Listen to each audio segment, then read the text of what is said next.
A grey morning over the Pas-de-Calais, November 1941. 9:10 in the morning, 21,000 feet, broken cloud sliding underneath. A Focke-Wulf is climbing. In the cockpit, one man, Oberleutnant Walter Schneider. The other pilots call him Jap, squadron leader of the 6th Squadron of Fighter Wing 26. His right hand is doing one thing, pushing a single lever forward. That's it, one lever. Somewhere below him, in that cloud, are some of the best fighter pilots in the Royal Air Force, flying what everyone in Britain agrees is the finest fighter in the sky, the Spitfire, and they are certain of their aeroplane. Certain that the radial-engined shape their comrades keep reporting is a mistake, a misidentification, some old captured machine the Germans dragged out of a French hangar. The Royal Air Force does not think this aeroplane exists. Their own pilots keep meeting it. Their own intelligence keeps filing it under maybe. They are wrong.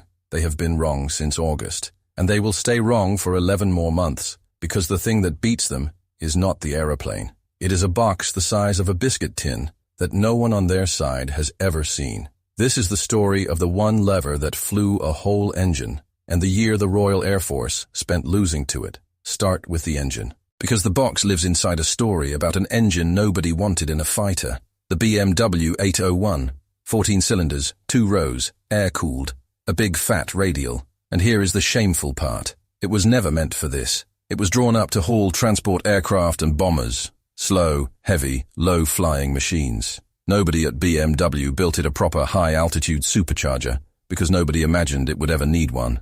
Then, Kurt Tank bolted it into a fighter, and it nearly killed the whole program. The early engines ran hot, not warm, dangerously hot. The rear bank of cylinders cooked. Engines caught fire in the air. So often, in fact, that the Luftwaffe had to issue an order. Do not fly the thing beyond gliding distance of the coast. Read that again. Their new wonder fighter was on a leash, kept close to shore, in case the engine set itself alight over the channel. That's the machine. Now the box. Because a radial that big, feeding that much air at that many altitudes, was a nightmare to manage by hand. Mixture, propeller pitch, supercharger gear, boost pressure, ignition timing. 6 separate things a pilot had to juggle, constantly, while also, and this is the inconvenient part, trying to fight for his life. So, BMW built a device to do it for him. They called it the Kommandogerät, the command device. A lump of cams and hydraulics buried behind the firewall that read the throttle and the altitude and set all 6 of those things by itself. The pilot moved one lever. The box did the rest. And at first, it was junk. It surged. It hunted. It jerked. Kurt Tank himself, the man who designed the aeroplane around it, did not trust it, and said so out loud. On one test flight, he pulled the Focke-Wulf up into a loop, and right at the top, at 2,650 meters, the supercharger's high gear slammed in with a bang hard enough to topple his artificial horizon. For a moment, the designer of the aircraft did not know whether he was upright or upside down. A gadget, that's what it looked like. An unreliable gadget that flew the plane for a pilot who ought to be flying it himself. And when word of that idea reached the other side, the reaction was not envy, it was a shrug. A crutch for pilots who couldn't be trained to do the job properly. The Americans expected their aircrew to manage their engines. The British expected it too. Managing the engine was part of being a fighter pilot. A box that did it for you wasn't an advantage. It was an admission. So nobody wrote it down as a threat. And later, when the Royal Air Force finally got the chance to take one of these aeroplanes apart, and they would, they built their test to measure the things you can put on a graph. Speed, climb, roll, dive. Every number went into its own neat column. There was no column on the form for the box. It went into the file as a footnote, underneath everything that mattered less. Before we get into the 11 months the Royal Air Force spent with no answer to this thing, do me a favor, hit subscribe. Takes a second, costs nothing. Now, back to it. Here is what the box actually bought. And to understand it, you have to understand what the man in the Spitfire was doing with his hands. The Spitfire's Merlin engine was a masterpiece. It also had a flaw.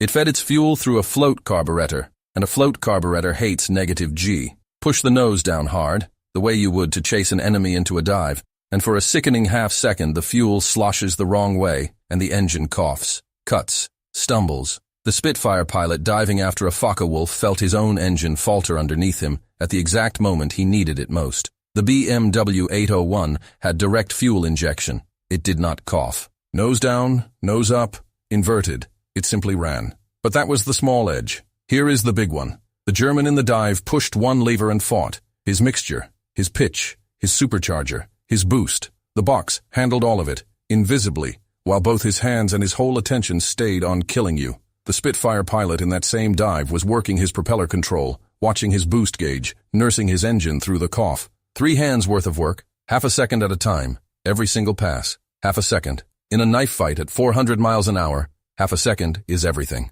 On paper it looked like a straight performance gap. The Focke-Wulf was somewhere between 25 and 35 miles an hour faster at almost every height. It outclimbed the Spitfire. It outdived it. It outrolled it so badly that a Spitfire trying to follow a roll would watch its target flick the other way and vanish before its own wings had come level. The only thing the Spitfire could still do better was turn. But the turn was not the secret. The secret was the box. The German didn't win because his aeroplane was faster. He won because he was thinking about you, and you were thinking about your engine. Nobody on the British side understood what that meant. They were still counting horsepower, and they would not understand it for another 11 months. I have to be honest with you about what this scene is. The records do not preserve the minute by minute of any single one of Walter Schneider's sorties. No gun camera we can lean on, no cockpit recorder. What follows is built from 2 things we do know: what the Focke-Wulfs of Fighter Wing 26 did over the Channel that autumn, and what the box did on every flight, without exception.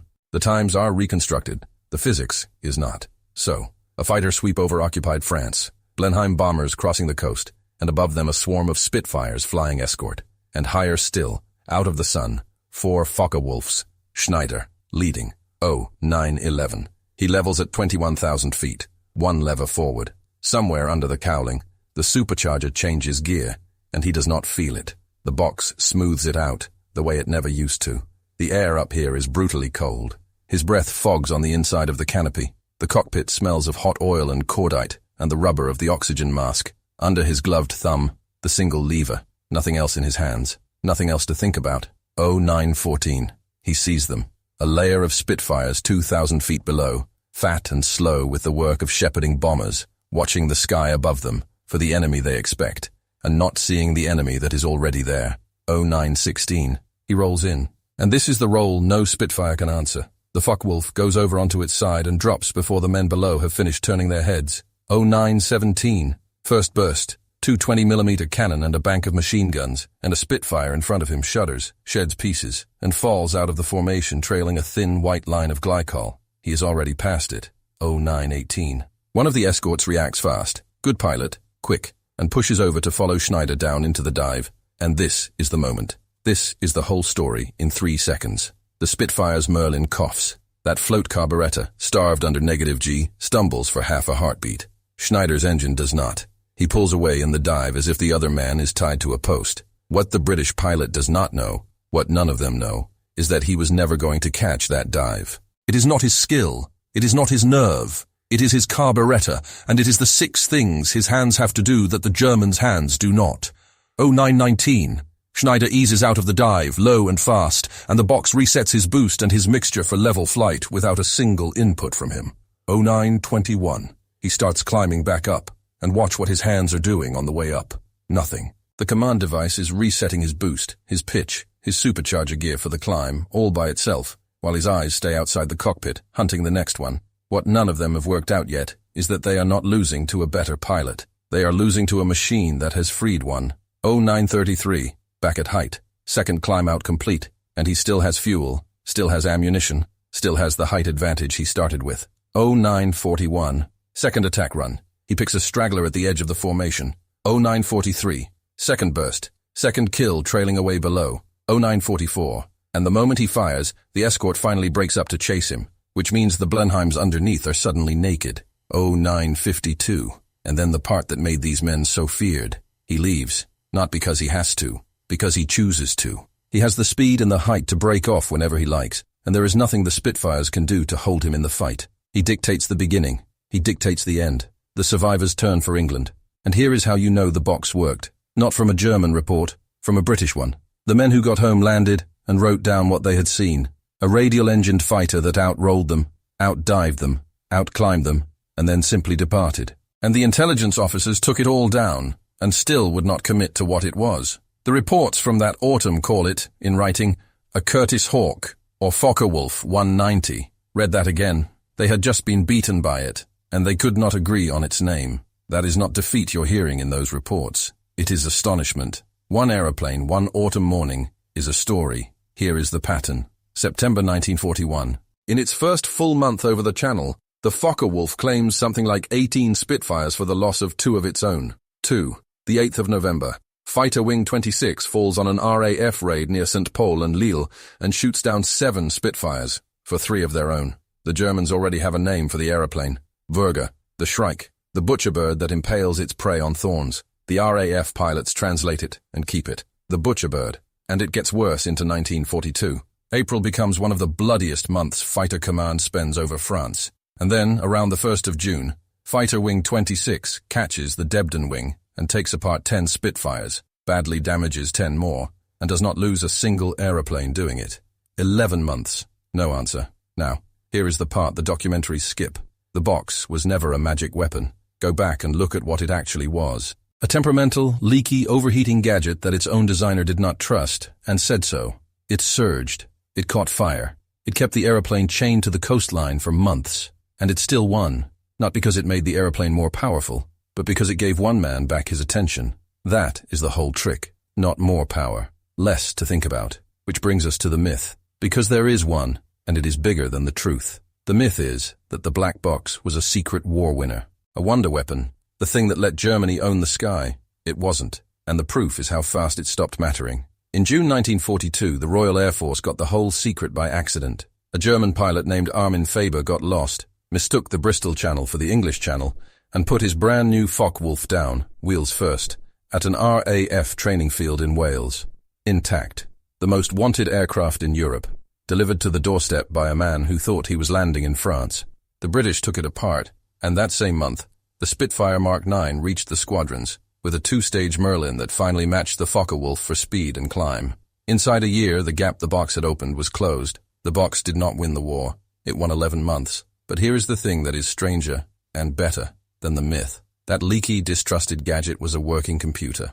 An engine management computer, the same idea that runs the engine in the car you drove today, and the engine on the airliner you last flew in.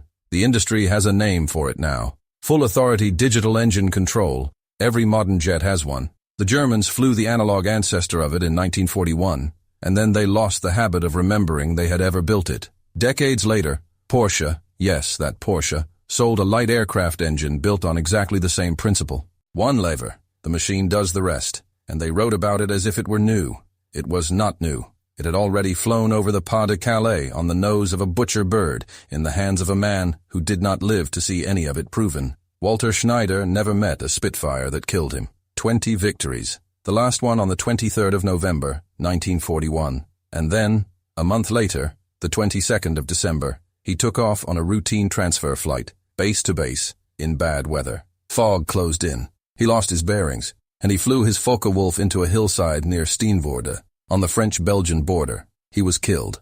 4 of his own pilots following him went into the same ground. He died in the fog, not in a fight. He died before the Royal Air Force ever worked out what the box was, before Faber's aeroplane, before the Mark 9. He never knew the machine he flew would own the Channel for 11 months. To him, it was just the aircraft he was posted to, with a lever that made the flying easy. Most of the Focke-Wulfs are gone now.